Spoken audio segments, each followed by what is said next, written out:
Bonjour tout le monde, c'est Léo, le trader journalier. Aujourd'hui, on se retrouve pour une nouvelle vidéo pour parler du trade en Afrique et plus précisément au Cameroun. Donc, sans plus tarder, nous allons entrer dans le vif du sujet. Comme moi, il y a beaucoup certainement qui se sont posé des questions. Par quoi commencer? Par quoi débuter le trade si je vis dans un pays africain? Alors les amis, c'est très simple. Je suis là pour répondre à ces questions car aujourd'hui, moi je trade, ça fait aujourd'hui combien de temps? Ça fait plus d'un an, plus de 2 ans, voilà. J'ai débuté en 2019 et j'ai rencontré pas mal de problèmes que je souhaite vous permettre d'éviter si jamais vous tombez sur cette vidéo, si vous êtes intéressé par l'activité, d'ailleurs très très rentable. Alors pour débuter, vous allez commencer par vous former. Ça c'est la première des choses que je dis. Il faut débuter par une bonne formation en trade pour ne pas jeter tout son argent en bourse. Voilà, sur les forex. Donc vous commencez par prendre une bonne formation, c'est-à-dire vous avez la maîtrise de l'analyse chartiste, de l'analyse graphique. Vous avez la maîtrise de la prise d'information pour pouvoir prendre les bonnes décisions. Et ensuite, voilà, on peut se lancer. Vous savez, c'est pas le hasard, c'est tout ce... S'il y a du hasard à l'intérieur, c'est peut-être 10%. Sinon, tout ce travail, tout ce qui est fait sur les graphiques sont réfléchis, doivent être réfléchis pour éviter justement ces erreurs de débutants. Alors, par la suite, il faut penser à ouvrir un compte bancaire. Les amis, c'est pas coûteux, c'est pas cher, il faut pas avoir des millions pour avoir un compte bancaire. C'est très très très facile pour avoir un compte bancaire. Il suffit d'avoir sa carte nationale d'identité. Pour ceux qui sont au Cameroun comme moi par exemple. Et ce que je vais rappeler également, c'est qu'il y a deux types de comptes. Il y a le compte courant et le compte épargne. Pour trader, il vous faut un compte courant, un compte chèque ou d'autres banques. Compte courant, pourquoi? Parce que c'est ce compte qui va vous permettre de faire des transferts internationaux. Donc, comme je disais, c'est très facile d'avoir un compte courant. Il suffit pour les étudiants d'avoir un certificat de scolarité. Pour ceux qui travaillent, si vous avez un justificatif de votre travail. Pour ceux qui sont au chômage, bon, là c'est un peu compliqué, mais je crois que toute chose a une solution.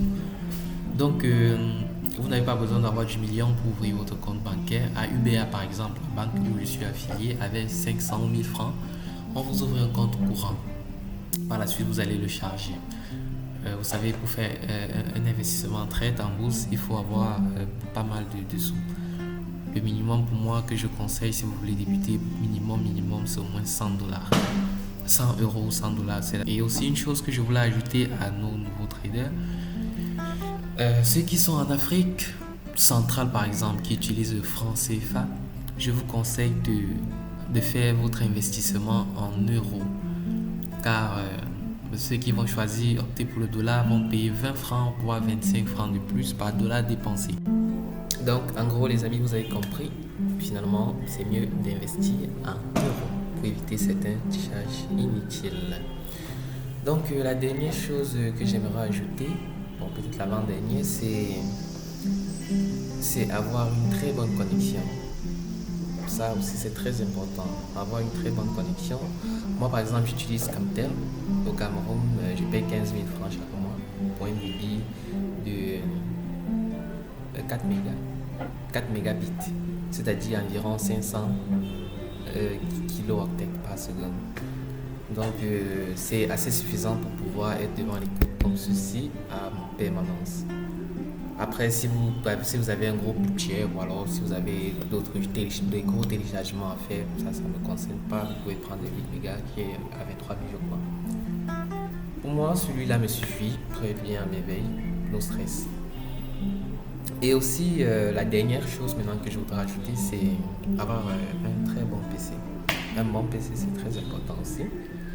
Vous pouvez commencer avec votre téléphone, mais il est très important par la suite d'acheter un PC parce que c'est ce qui va vous permettre de faire de très bonnes analyses. Donc c'est tout pour la vidéo et je vais faire une autre vidéo pour justement vous expliquer comment est-ce que on fait, c'est quoi les brokers déjà et quel est le meilleur broker à utiliser en Afrique, quel est le broker que moi j'utilise Enfin, déjà celui qui est plus facile, qui est très accessible à nous Africains, côté coût et tout ce qui va avec. Donc, certainement, vous allez vous poser cette question, comment est-ce que je investis? J'ai certainement ouvert un compte, je me suis formé, où est-ce que je fais mon dépôt? Où est-ce que je dépose de l'argent pour pouvoir faire des achats et puis par la suite des ventes? Pour pouvoir acheter des actions ou alors investir en bourse. Donc, la prochaine vidéo sera basée dessus. On se voit à la prochaine pour une nouvelle vidéo. Merci les amis.